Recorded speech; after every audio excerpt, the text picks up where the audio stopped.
Loads of exciting cricket action happening in the past week. Ireland winning the third game against England to restore pride. Remember, England had won the first two ODIs, and then Ireland chased down a 300 plus total, losing only 3 wickets. That was a fantastic show. And I believe that teams like Ireland, Afghanistan, and the minnow teams actually deserve more opportunities to kind of hone and sharpen their talent so that they can compete at the highest level with teams. Remember, England are the reigning World Cup champions, so this was ultimately a creditable performance by Ireland. Then, of course, we got into the England-Pakistan Test series, and what a cracker of a match this first Test has turned out to be. As we speak now, Pakistan 234 runs ahead. It's been a low-scoring match, so anything could happen. But it's been a seesaw contest, highlighted by a fabulous 150 plus by Shan Masood, some terrific leg spin bowling by Yasir Shah, and then of course Stuart Broad keeping England in the game with a cameo in the first innings 29, and then picking up vital wickets. Overall, it's been the ball dominating the bat, so England will have to struggle, I think, to get to a target of say around 250. It's not going to be a cakewalk for them because the conditions are helping the bowlers there. The other important thing which has happened in this match is, of course, the front foot no ball rule, the tweak, the modification has started now, which means that the front foot no ball rule is going to be no ball is going to be called by the third umpire, not the on-field umpire. They're making use of technology, so there have been certain misgivings. Some argument is, or one argument is that it diminishes the clout of the on-field umpire even further, and the other is that it actually handicaps the bowler, because every time bowlers used to overstep, they would consult the umpire, where have I gone wrong, by how much, etc., and then kind of measure out their run up again. Now, how do they do it? So we'll have to wait and see. This is in an experimental stage, and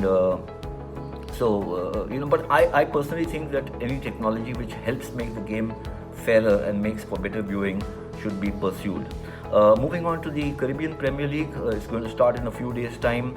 A bit of a setback because South African players are they are under a hard lockdown, so they've not yet been able to travel. And then, of course, there was this extraordinary case of Fabian Allen missing a flight. So that's been quite, I think, problematic for him and for the league. But the good part is that the rest of the 162 players have tested COVID negative, so that's like a thumbs up to the tournament.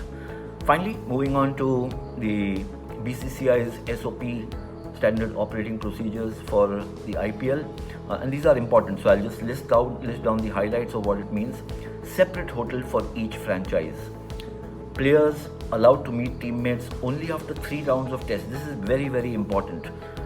Players' families not allowed on team bus. This is kind of a no-brainer. 6 days of quarantine on arrival in UAE. Now this is why UAE was chosen, because other countries would have asked for a 14-day quarantine, and that would have thrown the whole schedule out of whack.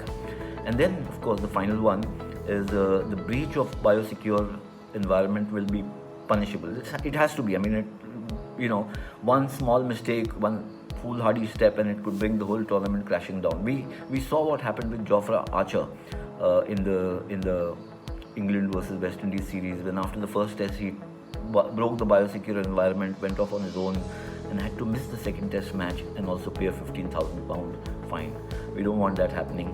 I'm sure the players don't want that happening, because one thing which this week has also shown, and I must wind up with this, is that the contests have been fantastic without spectators in the ground. There was this compunction whether there'll be enough people watching on TV. There have been enough by all accounts. The other is whether the players will have the same intensity in performance, and it seems to be, at least for now, that the intensity hasn't kind of slackened even a bit. In fact, if anything, it's kind of it's been stronger, which is why you're getting such fantastic results and fantastic contests in tests and ODIs.